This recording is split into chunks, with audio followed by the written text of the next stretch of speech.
3, 2, 1. Here we go!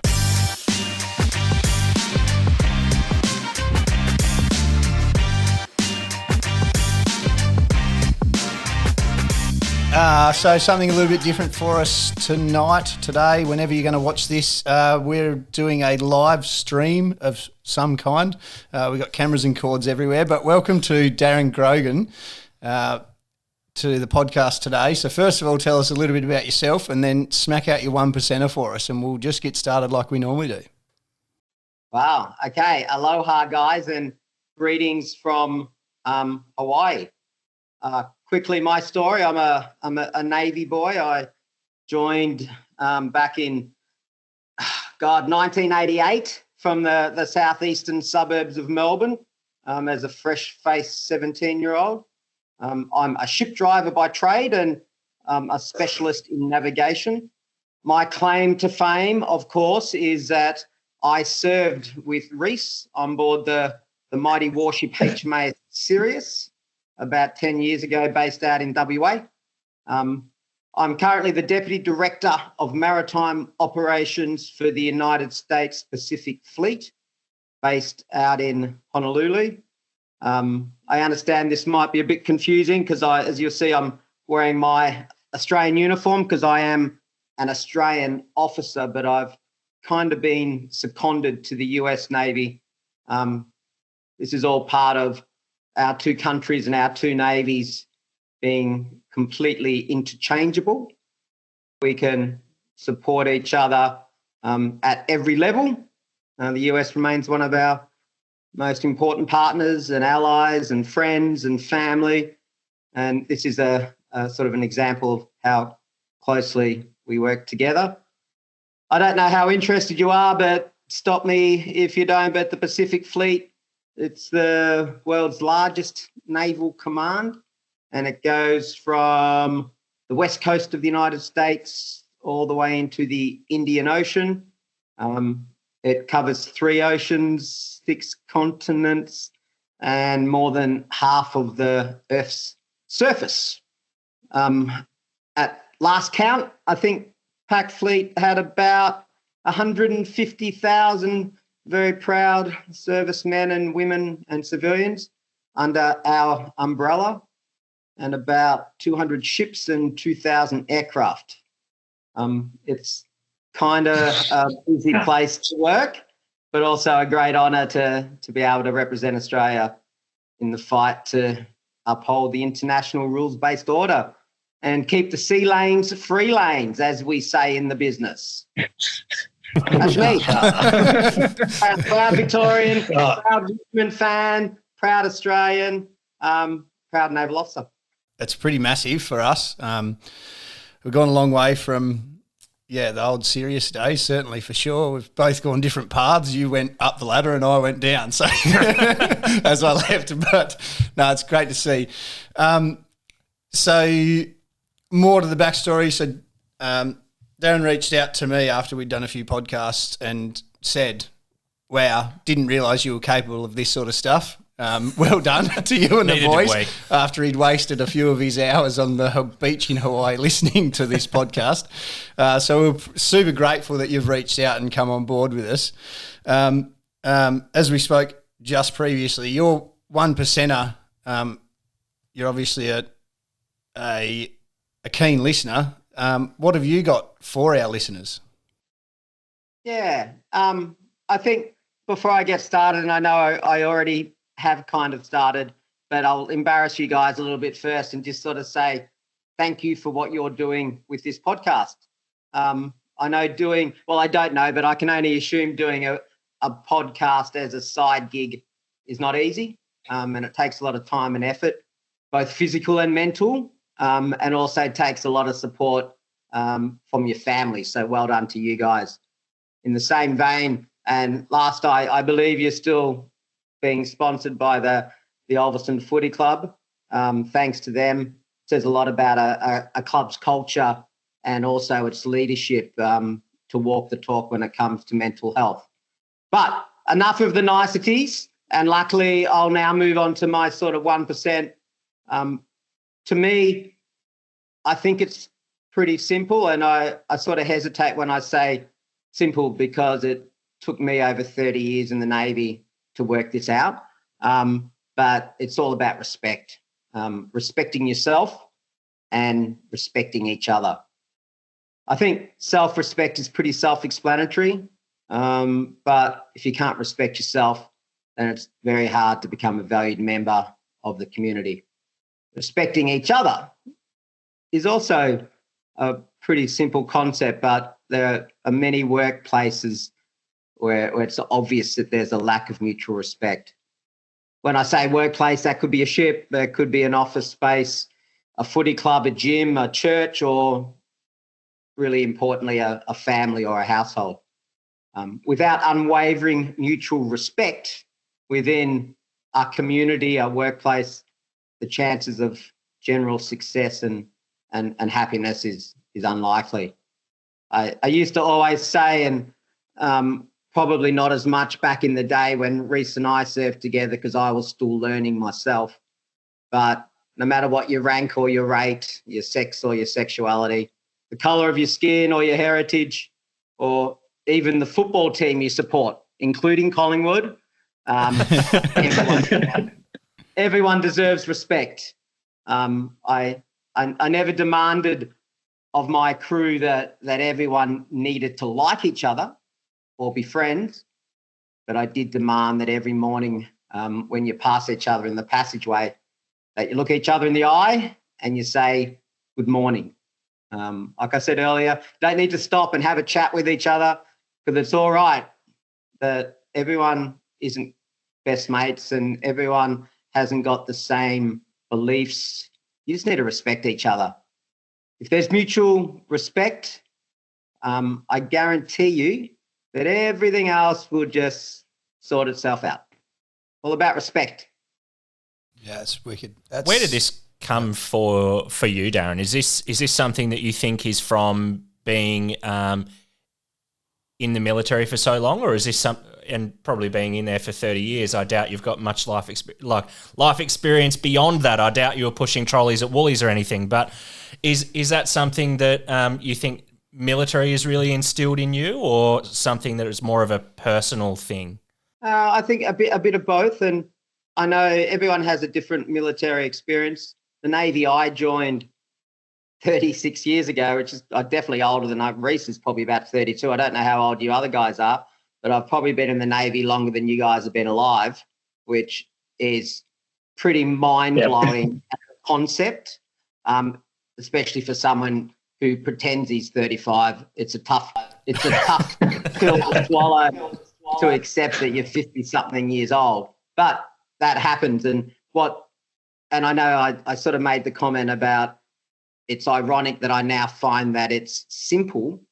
That took me a long time to get to this. So I've been lucky enough to command 3 ships, a little one, a patrol boat, then the Sirius with Reese, and then another one, HMAS Success. And it went from a crew of 20-something to a crew of 70-something to a crew of 200 people. And each time I was a higher rank, each time I realised that it wasn't about me and that it was about everyone else. And I just sort of got I opened up my mind to the concept of what do the people on board the ship need from me as the captain? And what they needed from me wasn't someone to yell at them or direct them to do things, but to explain to them why we're doing it and to give them an opportunity to be part of a community, to encourage them to be part of the family. It's amazing. The whole concept of it's sort of mind-blowing when you realise that we've all been in a footy club, we've all been in a work environment where you go, and I'll use a Collingwood supporter because it makes me laugh and because, of course, I hate Collingwood because I'm a Richmond supporter. But if you use that as a simple concept and swap that with sex or sexuality or anything else, if you can just look at a guy and go, you know what, I know you barrack for Collingwood, but deep down you still follow a sport that I love and you're trying to serve your country like I am, you're married, you're happy, like just because they've chosen to follow Collingwood, I still need to respect them for who they are but it doesn't mean we have to be friends, and it doesn't mean we have to hang out. And I think the biggest problem a lot of people have, and they overthink it, and they go, well, we all have to be friends. We all have to be mates. We all have to hang out. No, we don't. I don't have time for extra friends. We've all got friends. We've all got busy lives. Some of us have friends. Reece, maybe not as many. But Yeah, just us two. yeah, that's right. You'll see that obviously the Navy link here where we just bust each other's balls all the time because that's what you do. I'm the Admiral, so I can just order him not to bust my balls, so it's all right. Yeah, respect. I'll still listen. As you get more senior, everyone finds that your jokes are funnier. It's really weird. It's bizarre. But I think it's just something that I've sort of learned over all the time, and I'm very lucky that the Navy I am now proudly serving and playing a role in is different than the Navy I joined, and even different than the Navy Reece joined. It's just different. We're trying so hard. Do we get it right? No, of course not. No organisation that's 14,000 plus strong will get it right all the time. There will be people that don't like a decision that is made, but try and think of a company that's 14,000 strong and trying to run the business in our current environment. It's tough, but we're trying. And I think we're trying, and this isn't a recruiting plug. Of course, I'm not here to actually recruit. It'll be great if anyone does want to join the Navy, sure. But we're trying a lot harder than we ever used to try. Now, back in my day when I joined, no one asked why. They just got on and did what they were told. Now I'm more than happy for someone to ask me why. I will normally go back to them and ask them, why do you think I want to do this? To make them think about the strategic consequence of everything we do, and to make them think that no decision that a senior leader in any business makes is done willy-nilly. It's thought out.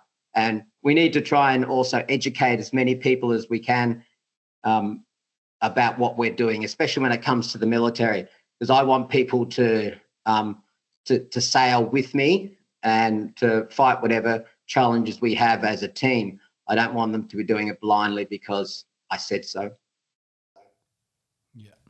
That the respect thing is, funnily enough, we spoke about me catching up with some friends recently back here in Tasmania, and that's something that we spoke about, us there having a few beers together and playing some pool, was that level of respect across the whole ship, which was only the 70-odd crew. But I struggled with that when I left the Navy, was the fact that people didn't just respect people for the position they were in and the person they were, and they didn't say hello and they didn't do those little things. But over a few beers, probably a few too many, we narrowed down that it come down to you and the leadership that was there at the time, and you know, not to fill your boots or whatever, but that's a conversation that happened for us genuinely the other, you know, only 2 or 3 weeks ago.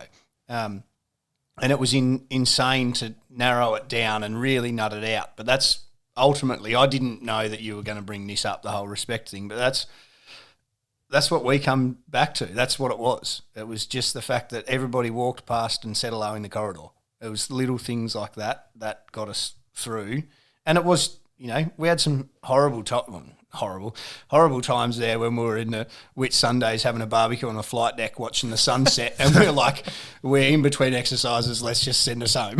Like, you know, it was terrible, but it was just the way it was, and that's the sort of stuff that got us through. So it has to be mutual as well, and that's the important thing. Yeah. There'll always be rank, and we'll always laugh about that, and that's why everyone laughs. Now it's even harder because most people call me sir. I loved calling someone sir because I didn't have to remember their name. It was easy. That's why we default to mate. Exactly. Now there's not as many opportunities for me to call people sir, but being able to respect each other no matter what the rank is really important, and to understand that. And again, every example I give now is not just the Navy, any workplace. Gone are the days where people start a job and 36 years later are still doing it. Like, it's a different world. And I'm not going to be the guy that goes, it's this generation, because it is this generation, but that's because it's evolved into what it is now, where people of a younger age have multiple jobs. They don't. It's not as much about a career as it was 30-something years ago when you joined something and you just stay there. In my defence, I was just lazy and had nothing better to do, so I hung around and stayed in the Navy. But I think it's important that everyone has to find what's right for them. And Reese was a perfect example, and I'll use you as an example, mate. The Navy wasn't going to be for him forever because he cared too much about Jazz and the family. He had different priorities, and there's nothing wrong with that. That's what for him, that was the most important thing. And everyone's different. Everyone that joins the military joins for different reasons. Some join because they've got nothing better to do at the time, which again is not a bad reason to join, because it's a good place for you to find out what you want to do with your life. We offer many opportunities now with the military where you might as well go there until you work out what you want to do with your life. We would obviously love for you to stay for 36 years because that's the best model. But I think everyone needs to do what's right for them. I was very, very big believer, and I think that's also one of the transitions we have now. If someone comes to me and say, "Sir, I want to leave the Navy," my job isn't to talk them out of joining the Navy. My job is to talk them into not saying bad things about the Navy. If you're going to go, you're going to go. Like that's life. I'd prefer if you stayed, but I want you to leave happy, and hopefully one day you might recommend to your nephew or niece or your child to join the military. And I know that's an interesting approach to retention and recruitment, but it's important because everyone needs to do what's right for them.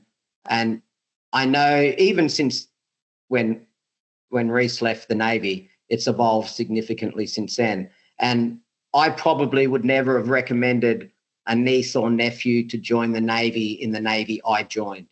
The Navy of today, I would be more than happy for my niece or my goddaughter, I don't have any children, to join the Navy because I think it's a safe place and a good environment to work, lots of great opportunities. I don't know if I would have said that 30 years ago. And so I think that's a positive. And that's one of the jobs people like me have. And in my last ship, I spent a lot of time focusing on family and friends. I got more success out of convincing a sailor's mum to talking them into staying in the Navy than convincing the sailor to stay in the Navy, because they're the people that are the influence. I need to convince mum and dad and grandma and grandpa that the Navy's the right place for their loved one. And we didn't do that very well 30 years ago. Now we do. And hey, more than happy to speak to any parents that are nervous about their kids joining the Navy and explain to them why they shouldn't be nervous. Not as much, hey, I'll speak to people who want to join the Navy as well, but an old guy isn't the right influence to talk to a young person.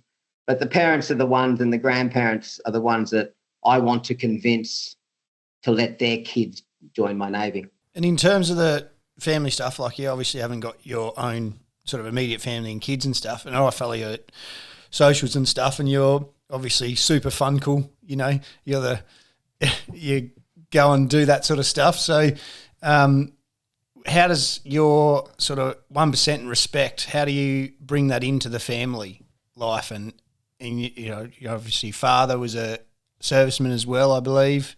Yeah, so I think I had my father served for many decades as well. He was one of my influences, probably not at the time, but definitely since then. I think family is a really, really important thing. I don't have my own children or I didn't get married or a wife or anything, only because I'm probably too selfish to do it. And I laugh when I say that, in that I'm probably, if you ask my friends or family, I'm one of the most unselfish people there is. But to me, that wasn't a choice that I wanted to make, because I enjoy what I do in my own time. I enjoy the work that I do. But family, in whatever level it is very, very important, whether it's nephews and nieces, godchildren, or your own children, family should always be a priority and should always be a priority over work as well. I'm very lucky that I have two amazing sisters that have been literally by my side for 30-something years, hated me as a child because I was Ferris Bueller and mummy's little boy, so I got away with whatever I wanted. And I also left home when I was 17, so I wasn't around long enough to cause any trouble at home. But I think the family side of the Navy is a blessing, but it's also a curse. I could only imagine how tough it would be for fathers and mothers to go to sea on deployments and leave their families at home. And I don't think I could do that. And it's one of the main reasons why I never got married. So I just don't know how you would do that. But I respect beyond anything the families that do this. We've got some amazing mothers that serve at sea, amazing fathers that serve at sea, and they're the real heroes, and they're the ones that none of us that you guys none of us realise exactly how hard it is what they're doing, especially out at sea. So kudos to them, I say. What are some of the things, like I know we've talked on respect, and obviously it resonates with me. It's something that I really do believe in as well, like from Civvy World. But aside from that, when we're sort of considering mental health and considering your position and space and undoubtedly the stress that would be involved in your role, what are some of the other things that you would do for Darren outside of Navy uniform? What are some of the things that you would do for you to look after your own well-being? Yeah, I'll answer this two ways. First, I'm a mad walker. I'm a Forrest Gump walker, and any opportunity I have, I will walk backwards and listen to podcasts. That's what I do. I used to run. I used to do all that stuff, but as you get that little bit older, I can just sort of put on my floppy hat like an old guy who's scared of skin cancer and put my AirPods and just go for a walk. To me, that's my sanity break at sea. I did that.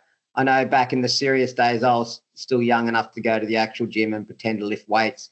But my last ship, it was a routine that we had that at 1600 at 4 o'clock every afternoon, the captain went for a walk around the deck. And between 16 and 1700 was the whole 200 ships company knew that they didn't stop and talk to me because I would literally talk to anyone all the time. They all knew, just leave him alone for that hour. The officers of the watch that were driving the ship left me alone unless something was really wrong.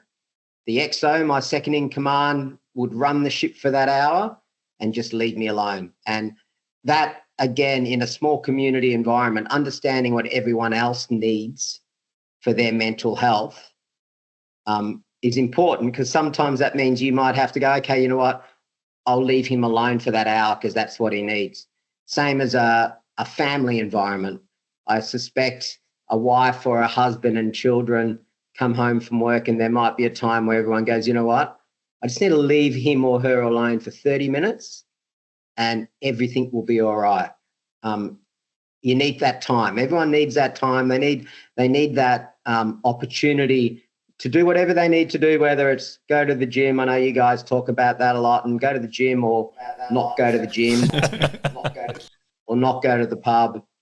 Just finding that time. And it might also just be sitting with the missus on the couch and not talking. But you need to find whatever that is in every relationship and teach each other that, you know what, just give me that and we'll be fine. And I think the other one, and it's a funny one, and I don't want to diss any of your other previous guests, or more importantly, the Admiral that originally said this about, you know what, it's all right if you don't make your bed. Like, it's all right, people. Like, you know what? Sometimes you wake up and you go, you know what? Screw you, world. I'm not going to make my bed. You know what? I'm going to wake up and I'm not going to go to the gym today. And I'm not going to question myself. I'm not going to judge myself and then go, oh, I should have gone to the gym. And then you're grumpy because you didn't go to the gym. And then you're getting a fight with your missus because I should have gone to the gym, but it's obviously her fault I didn't go to the gym. And you know what? Just sit on the couch and eat a pizza and not go to the gym. Like it's all. But this is the challenge we all have. Don't get me wrong. If day 2 you still haven't made your bed, day 3, day 4, day 5 you haven't made your bed, you need to speak to someone about that, because then it's a different story. We all try so hard to do what we think is right, and we all try and be perfect. Being perfect is unsustainable, and it's also not very much fun for anyone. And we all need to realize that we're not perfect, and you know what? It's not bad if you're not perfect all the time. Yeah, I was actually I picked up your point there with your walk and your 1,600 to 1,700 hour that you got to just take your space, take your time and get your head in the space that you needed. That would be a good demonstration of that mutual respect where everyone just respects, all right, boss is off having a walk. But also, if you're not the boss, you've also got that ability to go and find your space and do your thing. Yeah. And I was spoiled that I had my own cabin. Reece will be able to talk more about having to share a close space with multiple people, where finding that time might be hard and it's not easy, but you have to respect each other's space. And it's always funny when a new person joined the ship and suddenly they stop to say hello to the boss while he's walking, and 10 sailors would tackle them and go, no, because they also know that if I'm in a good mood, they're in a good mood. Happy boss, happy life. But that's about learning about each other. And you don't know each other. You've got to open up to each other. You got to tell each other. You got to explain why you're doing it, and then respect someone's choice for doing whatever that is, as long as it's not hurting anyone. And it's hey, if that's what they want to do, give that to them. If that makes them feel better, because back to the whole concept of respecting each other. If everyone is respected, then the whole community just works better. I guess my other question is some of the things that the other things that help people are around sort of social connection and diet and those kind of things. I was sort of thinking, I've sort of lost my train of thought here with the question, but it was bringing it back to Navy, and how does, I guess, your connection and your space, how do you find that space where you're in such a senior role where I guess my point is to actually make friends outside of Navy where you feel like you can actually just be Darren? Does that make sense? That was what I was trying to get to. Yeah, and it sort of goes back to one of the earlier comments about, I don't know, it comes across probably the wrong way, but I don't need any more friends. I've got so many friends that I love dearly, family and friends that are so important to me that I don't give enough time to as it is. So I rarely make new friends. I probably do more than most because I'm living overseas and I'm not surrounded by my friends. But if you're living overseas, I'm so free to be whatever I want to be because I'm a foreigner in another country. I'm very lucky with the US Navy and the work I've done. And my last job before this was in Washington, DC. So I've had 2 back-to-back overseas postings, which is very rare. I made some amazing friends in Washington, but still not even close to my real friends back home, because they're still transient friends that you make. But for me, luckily, when you sort of get to this level and you're in a foreign country, I don't work with any other Australians. So it's pretty easy. There's not many of them. And even back in Australia, we're very lucky now that the admirals can talk to the sailors. We won't go out to the pub every night, but if we see each other in the pub, we'd go and say hello to each other, which never used to be the case. Back in the day, Sir didn't speak to the sailors. Now, I love when I run into them because I normally have more fun with them than I probably should. but it's good because we're all equal and we're all normal. And gone are the days where there's the sort of sir and the sailors and the ivory tower sort of concept like it was when I joined the Navy. And I think that's what makes the Navy more enjoyable now, because I know that I can actually talk to a sailor and they will talk back and be honest because they're not scared of me. Back in the day, you would never speak to an admiral, God forbid. Now everyone goes, "Oh, g'day, boss, how are you?" And which I think is a good thing. And it says a lot about where our community's gone and where our military's gone and how adults interact. Yeah. Do you feel like that's a you thing, or do you feel like that's a whole of Navy thing? Yeah, and do you think that you're partly but do you think you're partly responsible? Like, I remember a time where maybe it was a Thursday, and I was dragged into that solo cabin you speak of for a quick dressing down. And then that Thursday evening, I proceeded to put a beer on your table we might have been in King's Cross, to say sorry for, the mistake that I'd made. But I feel that sometimes people would have just walked away from that and that was it. That was the end of the encounter, where there was that. I know we don't want to, promote the whole alcohol thing, but by putting a beer on and buying you a beer to say sorry, sort of thing, it was just that little bit further that I went, rather than walking out with my head down because I'd just been growled at for doing the wrong thing. And also the last thing you want is for you to apologise as well. We want to get over it and go, you know what, hey, shit happens, move on. And I think that's a really positive thing. And you asked a good question before, mate, whether that's me or the rest of the Navy. I hope it's the rest of the Navy. I can probably suggest that it's not all of the Navy. And I know there are still scenarios where some of the leaders don't behave as well as I would probably hope they would.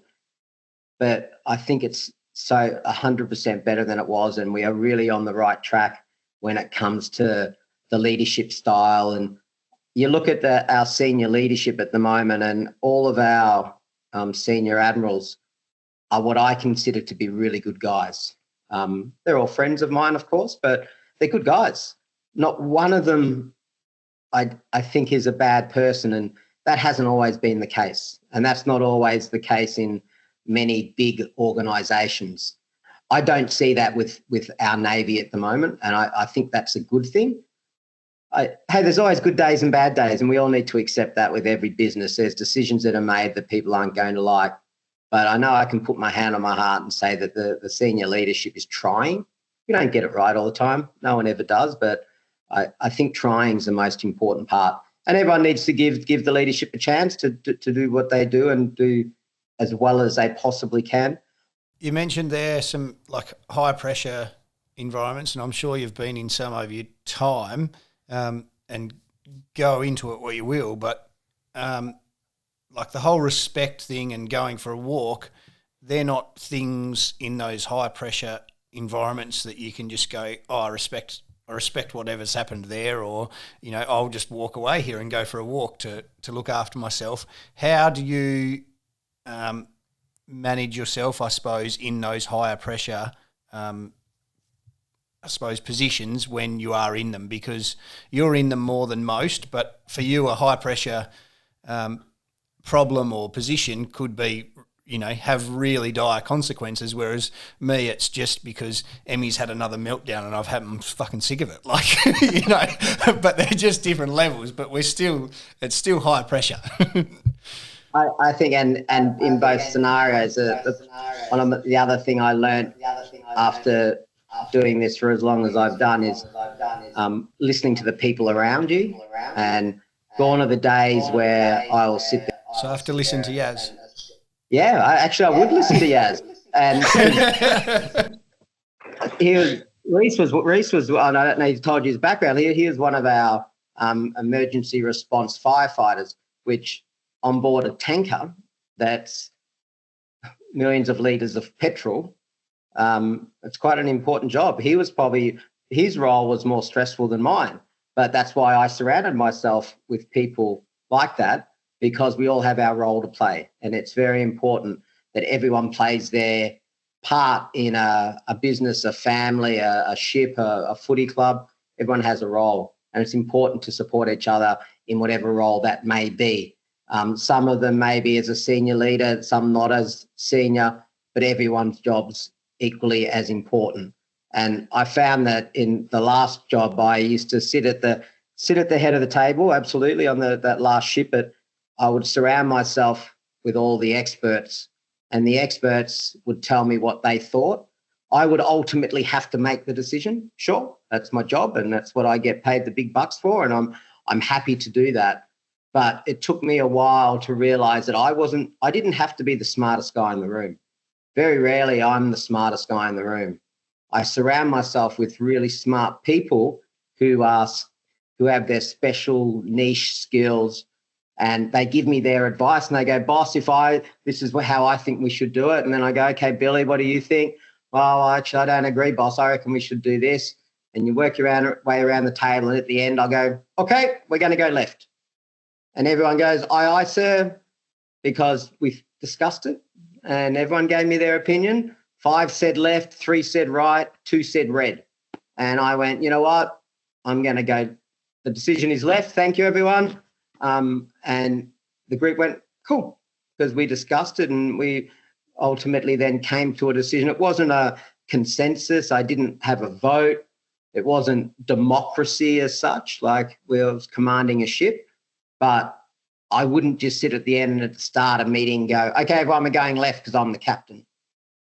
I listened to everyone else's advice and then come to a decision. And I think that's very important in every community you're in, whether you're the captain of the footy team or you're trying to negotiate with your 2-year-old daughter. There needs to, it's a process and everyone has an opinion in it. Yeah, definitely that participation in those conversations, even, whether you're talking about work, military, or with your daughter, having that discussion, getting those people, excuse the pun, on board. I've waited too long to say that. Yeah, you get that buy-in, and they come on the really cliche, but they come on the journey with you. They're invested in the result, aren't they? Absolutely. You talk about a workforce, and there's many studies out there that talk about an engaged workforce.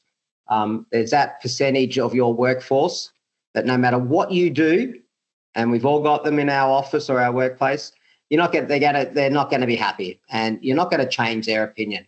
Hopefully that's only like a 5%. You then have the other end of the workforce. It's just so engaging, guarantee anything they do, and that's another 10%. It's the bit in the middle is the one you need to really work closely with and keep them engaged. You want to get, if everyone is engaged in what you're doing, you'll be so much more successful. You just need to keep moving that engaged number away from the not engaged into the engaged.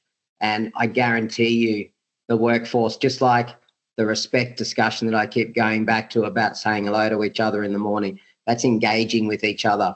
And there's a lot of workforces out there that are a little bit despondent for no apparent reason. They're just, everyone's having a shit day, and because you don't say hello to me, I'm not going to say hello to you. And you know what? I actually like you. You didn't say hello to me, so I'm not saying hello to you. There's nothing more than that. Then suddenly you both go, oh, he obviously doesn't like me. Well, I don't like him. And then suddenly you hate each other. And that just went from not engaging with each other from the beginning. And I think it's the simple concept of you get on the bus and you say hello to the bus driver. Like, yeah, you don't have to. There's nothing to gain from that. Like, it's not going to change anything. But you know what? That engagement throughout your whole day at work and at play, it will just make us all better people and a better community to live in. I think that's a really good spot to end, Darren. Unless there's anything else that you want to add, I think that's a brilliant sort of final point that you make. And there's so much there that people can take away from this, like relatively small amount of time. You've really instilled so much wisdom on us, I think, and simple wisdom, I think, is the best kind of wisdom. That applied knowledge of, experience in the game, and respect as being something that is truly really easy to do. So yeah, I really love this 1%er. So awesome. I'll hand it over to the boys. Is there anything else that you'd like to sort of chat about, or? No, other than to just say thanks for reaching out. Again, it is that respect for what we're doing that you've reached out for, that you seen that day when you were scrolling through Spotify or your Instagram feed or Facebook feed, whatever it was. Like, to be able to do that and value so much what we do, it's really appreciated that you wanted to come on board. Obviously, at the end of the day, I should sit here and call you sir and be super respectful for everything you've done for me, but at the same time, you're just one of us when we're sitting around the table together, aren't you? So that doesn't matter, and it makes no difference as to as much as we appreciate your service and everything you've done. You're just another person that walks down the street, and we've talked a lot about that on the, sort of more after the podcast. Like, these people are going through this stuff and they're doing this sort of level of stuff, and we just walked past him in the street, and he was probably the bus driver that we didn't say hello to when we got on the bus. So maybe we should just do the little things like that. So, no, very good. And on that, I think it is really important to acknowledge that no matter what level you are in the world, in whatever profession you're at the end of the day, you are just a person. And you just need to be respected. And yeah, you need to show respect and be respected. So thank you so much, Darren. Look, if there's been anything for anyone else that's listening that has been triggering or anything like that, we always recommend reaching out to a mate or contacting Lifeline on 13 11 14. Other than that, Darren, thank you so much for being on the show. We'd love to have you on again in some time if you ever have time again, or if we can organise it. But thanks so much, mate. Cheers. Yeah. Cheers. Thanks, Darren. Cheers. Thank you. Absolutely. Thanks, guys.